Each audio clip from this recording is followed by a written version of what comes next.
Saudações do crente docente, está no ar o CDcast, o podcast da sua lição bíblica.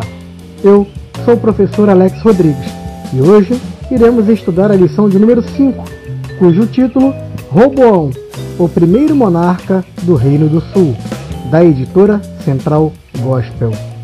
Se inscreva no nosso canal, dê um like, ative o sininho para você ficar por dentro de todas as nossas novidades. Amém? Muito bem. Segundo o físico alemão Albert Einstein, não são as respostas que movem o mundo, mas sim as perguntas. Portanto, é inevitável, imprescindível e necessário fazermos a seguinte pergunta ou o seguinte questionamento.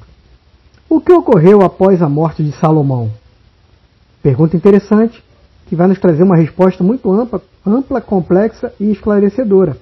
Porque nessa lição nós estudaremos sobre os fatos que ocorreram após a morte do rei Salomão, que devido às suas escolhas erradas feitas por seu filho Roboão, está lá em 1 Reis 12 a 15 mais ou menos, seu sucessor, Roboão, houve um desvio espiritual que culminou na apostasia, ou seja, um afastamento total de Deus, e a ruptura da nação. A ruptura pode ser o rompimento, pode ser um cisma, são vários sinônimos. Então, culminou futuramente com 70 anos no cativo na Babilônia. Isso é muito sério. Nessa lição, estudaremos sobre o cisma israelita, essa ruptura que eu acabei de falar. Que são oriundo de que esse cisma, essa ruptura? Das escolhas erradas e dos pecados e da inexperiência de Roboão, filho de Salomão. O reinado de Salomão durou 40 anos, e mesmo com todos os problemas internos, a nação de Israel continuou unida. Contudo, após a sua morte, infelizmente, ocorreu essa ruptura entre as tribos. Israel foi dividido em dois grandes reinos, Reino do Sul e Reino do Norte.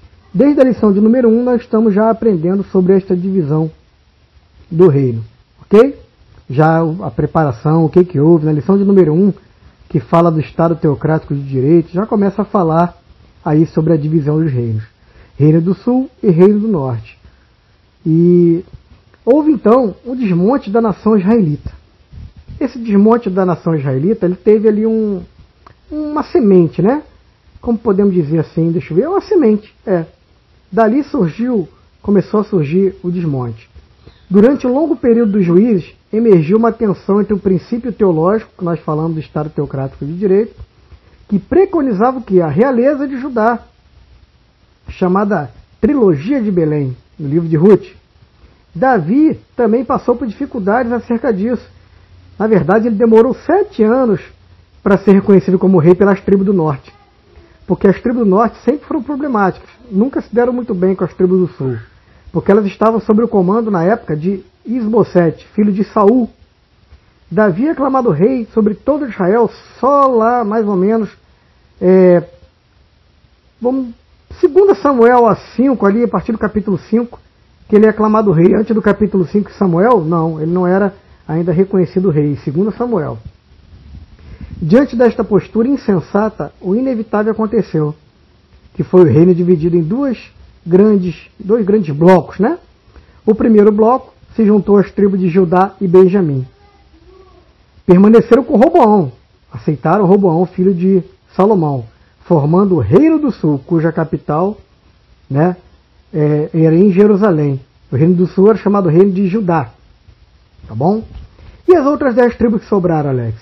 Elas formaram o chamado Reino do Norte, que é o Reino de Israel. Na época, a capital era Siquém. Posteriormente, tornou-se Samaria. E quem foi o rei das tribos do norte? Jeroboão. Jeroboão, um grande usurpador. Também não podemos nem acusar muito Jeroboão, fazendo estudo mais teológico, porque ele recebeu uma profecia do Siloíta, Aías, que ele receberia realmente o comando dessas 10 tribos. Quando foi cortada a capa lá, em 12 pedaços, e o profeta deu 10 pedaços na mão de Jeroboão, então ele entendeu que ele reinaria realmente sobre as 10 tribos do norte. A divisão, ou as duas visões, Divisão significa isso, 2 visões. Trouxeram resultados trágicos. Jesus já tinha falado, todo reino dividido contra si, o mesmo será arruinado. E toda cidade ou casa dividida contra si mesma não subsistirá. Nós vemos aí as palavras de Jesus lá em Mateus 12, versículo 25. Amém? Ainda falando sobre divisão, sobre os prejuízos. Lá em Neemias 4,19 fala muito sobre unidade, né? Que é um fator condicional para receber a bênção. Neemias, quando ele diz lá, Neemias 4,19, até o 23 mais ou menos, ele diz assim: E disse eu aos nobres e magistrados e todo o resto do povo, grande e extensa é a obra, e nós estamos apartados dos muros, longe um dos outros. No lugar onde ouvireis o som da buzina, ali vos ajuntarei conosco, o nosso Deus pelejará por nós. Ou seja, é uma condicional, um fator condicionante para receber a bênção, estar unidos, estar sobre a mesma visão. Reino dividido não subsistirá e está fazendo a vontade do diabo. Vamos voltar para a história. Salomão, quando afastou-se do Senhor por causa da idolatria, para agradar aquelas esposas pagãs, né? Aí em 1 Reis 11, essa atitude trouxe a ira de Deus sobre ele. E ainda uma disputa pelo poder na divisão do reino, ou seja, Deus anunciou a divisão do reino, já antes. A idolatria foi a causa principal. É considerada a deportação dos reinos para o exílio. Idolatria. Após Salomão, o reino dividido continuou com o problema da idolatria, tanto o reino do norte como o reino do sul. E os dois pagaram preço alto. O reino do norte, posteriormente, ficou sob o domínio do cativeiro assírio. Foi totalmente exterminado. E o reino do sul ficou sob o cativeiro babilônico, 70 anos, para aprender que somente o Senhor era Deus. Ok? Bem, nós já contamos um pouco ali, uma introdução sobre a história de Aías, o profeta Siló, chamado de profeta siloíta, né? Quando rasgou os 12 pedaços do manto de Jeroboão. Então, isso é muito importante para a gente entender o que vem a partir de agora. Por quê? Para sobreviver, né, para não morrer, ele foge para onde? Foge para o Egito. Jeroboão que eu estou falando, tá? Foi o comandante do reino das outras tribos, que foi um grande inimigo de Roboão, que é o objeto personagem da nossa história. Ele foi para o Egito.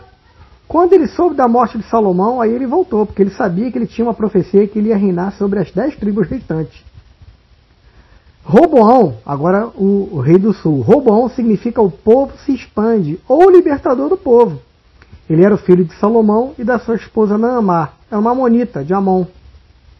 Após a morte de Salomão também, enquanto Jeroboão volta do Egito, né, Roboão foi para onde? Para a capital, Siquém, para ser proclamado rei sobre toda Israel.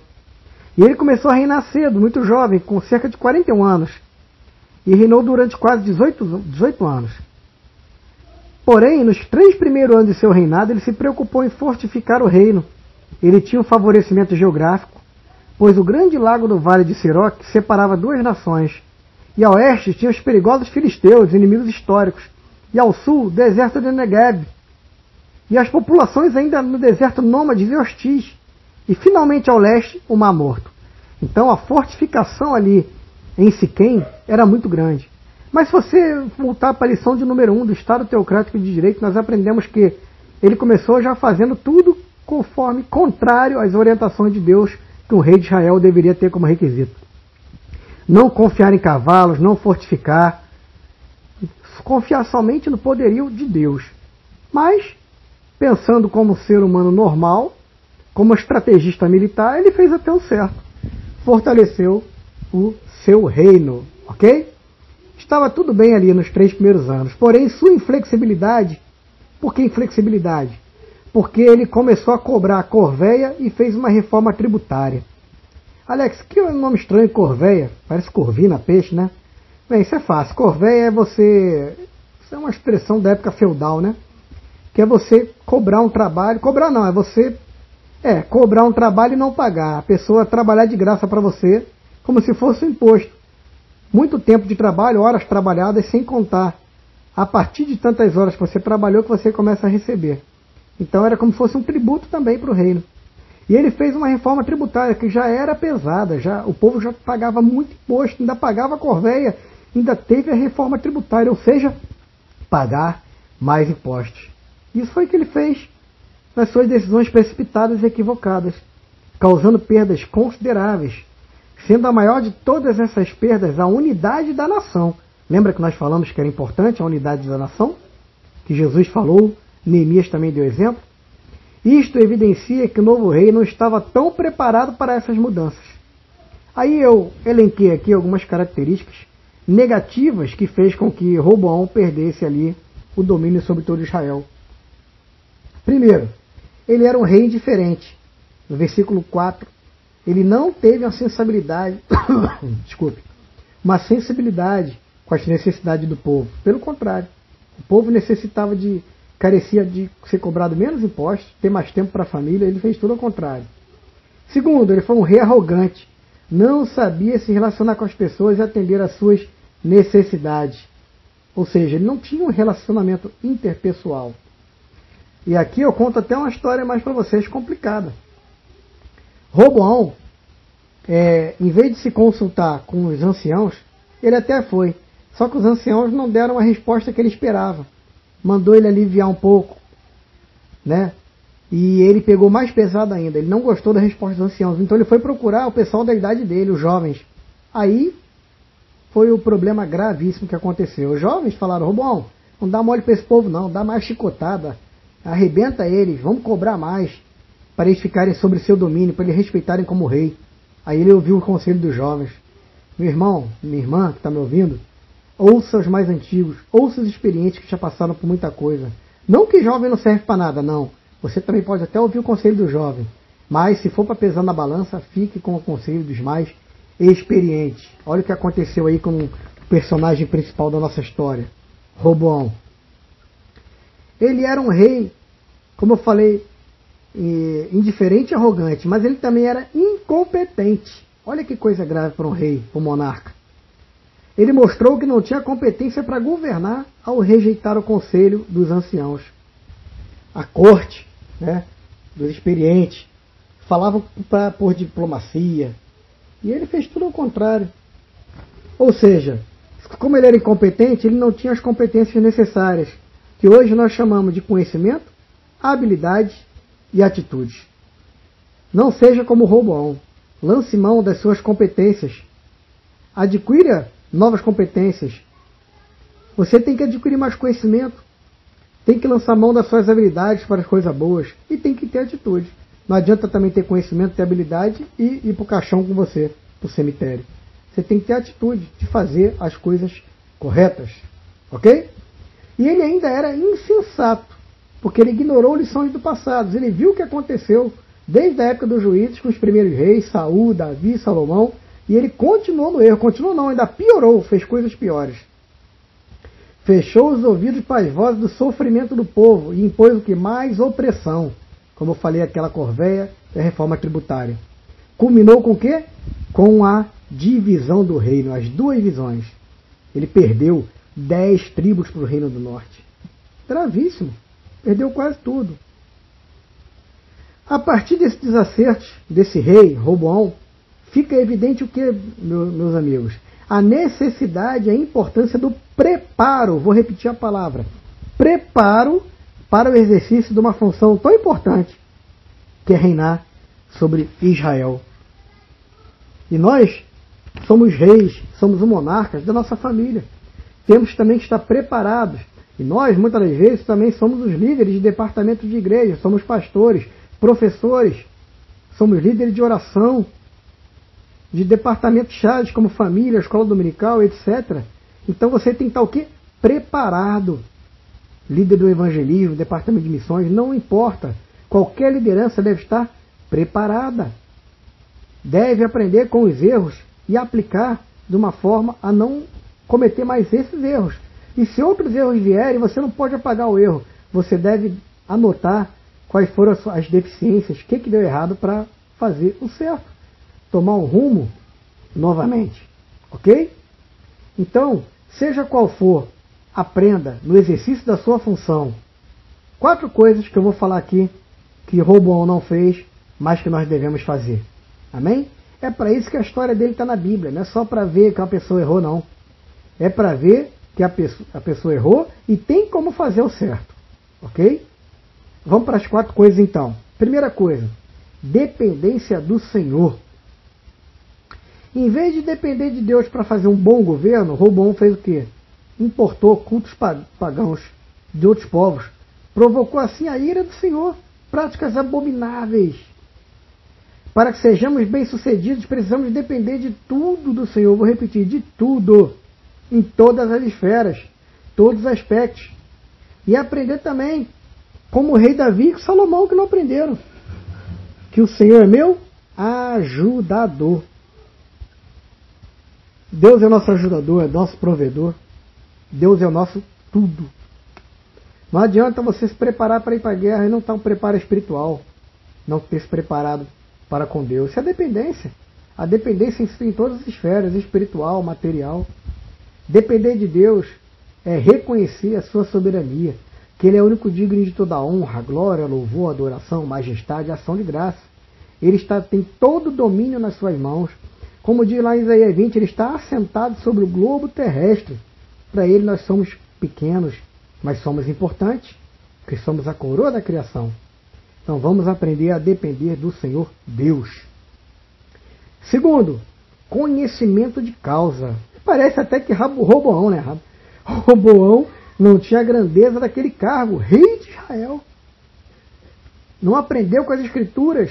Outra coisa que nós remetemos ao capítulo 1, que diz que deveria meditar na lei todos os dias, que deveria ter uma cópia da lei. Parece que ele nem tinha nem a cópia, nem olhava.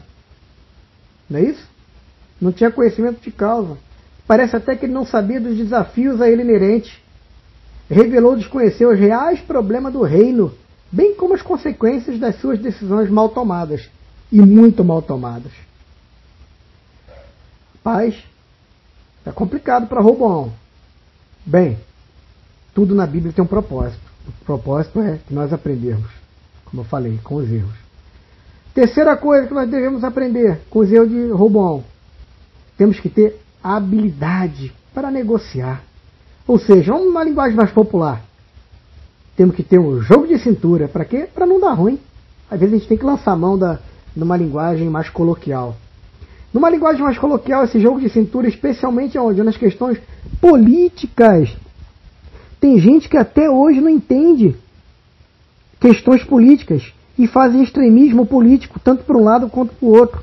Se você não aprender a ter esse jogo de cintura, a conversar com todo mundo para um bem comum, você não consegue governar, gente. Isso é bíblico. Roboão foi muito deficiente nessa habilidade. Quando faltou habilidade, muitos problemas são criados. São, infelizmente. Isso ocorre com frequência em muitas igrejas. A habilidade que naturalmente inclui o quê? A palavra-chave que eu vou falar para você agora. Ó. Bom senso. Tem que ter o bom senso, mas o bom senso é pautado sempre na ética. A ética é a conduta moral e ideal do ser humano. E a ética, no caso aqui, a ética tem a ver com a política, que também é uma conduta moral ideal, porém do Estado. Mas vamos falar para a conduta moral ideal do ser humano, o ethos grego, que é a ética. Ela é fundamental para o exercício de qualquer função, mas vou repetir, com o bom senso, habilidade, jogo de cintura, gente. Temos que ter isso, lançar a mão, em todas as coisas da nossa vida que a gente tocar, seja nos estudos, seja na área profissional, na igreja, na área política. Tudo tem que fazer funcionar. E o quarto e última que eu considero a coisa mais importante, obediência. Obedecer a Deus sempre será o melhor caminho a seguir. Para isso, faz-se necessário buscar a sua presença, para que nossas decisões sejam alinhadas com a vontade de Deus. Meu Deus do céu, tem que estar alinhado. Nossa vontade sem a vontade de Deus não funciona. A vontade de Deus, ela tem a vontade soberana e a vontade permissiva. Qual é a vontade soberana de Deus? Jesus estava orando. Em determinado momento ele chegou a suar sangue. Tamanha era a aflição do que ele sabia que ia passar. E ele falou, se for possível, passa de mim esse cálice. Porque ele era 100% homem, mas 100% Deus. Então, como 100% homem, seu lado humano, sabia que ia sofrer. E pediu para ser passado por ele aquele cálice. Mas aí prevaleceu a vontade soberana de Deus. Não foi possível, não. Ele teve que sofrer, pagar o preço, derramar seu sangue puro carmesim na cruz do Calvário por nossos pecados. Para nos salvar. Mas Deus também poderia lançar a mão da vontade permissiva, lá em Ezequias. Quando o profeta vai lá e fala a Ezequias, Deus mandou falar que você vai morrer, prepara. Ele poderia pegar tudo que ele tinha, fazer orgias, bebidas, festas, até a sua morte, aproveitar o resto da sua vida. Mas ele foi dobrar o joelho, foi se prostrar perante o Senhor, foi orar. aí prevaleceu a vontade permissiva. Deus mandou o profeta, retorna lá, e diz a ele, por causa da atitude dele, ó, atitude aí, ó, viu a competência? Atitude. Por causa da atitude dele, eu vou dar mais 15 anos de vida. Glória a Deus. O importante é estarmos alinhados com a vontade do Senhor. Então nós temos que orar e obedecer, a fim de colaborar com a obra que Cristo tem colocado em nossas mãos. Está lá em 1 Reis 11:38. Obediência, melhor caminho a seguir. Eu costumo falar em algumas palestras, em algumas oportunidades, que o alfabeto do crente não é o normal que a gente aprende na escola, na alfabetização. Não é ABCD. Não, o alfabeto do crente é diferente. Ele é OBDC. Beleza? Vamos fechando. As consequências da infidelidade de Roboão foram desastrosas. O reino foi dividido, sim, e enfraqueceu. Apesar das suas preocupações militares, lembra que nós falamos? O Egito invadiu Jerusalém, levou todos os seus tesouros. E não houve paz nunca mais entre os reinos do sul e o reino do norte. Meu Deus do céu. Consequência gravíssima. Não houve paz nunca mais. Até porque o reino do norte não se restabeleceu novamente pelo cativeiro assírio. E o reino do sul pagou um grave preço, que nós vamos estudar a partir das próximas aulas. Muito bem. Agradeço a oportunidade. Agradeço a você que esteve conosco nesse período. Não deixe de seguir jamais o Crente Docente. Conteúdo maravilhoso. Você pode seguir no Instagram, Facebook, no YouTube. Você pode até, inclusive, se inscrever no WhatsApp, num grupo exclusivo. É o Crente Docente, área VIP. Acesse lá nossas redes sociais que vai mostrar para você o caminho, como você ser um VIP no Crente Docente. Até a próxima lição, querendo Deus.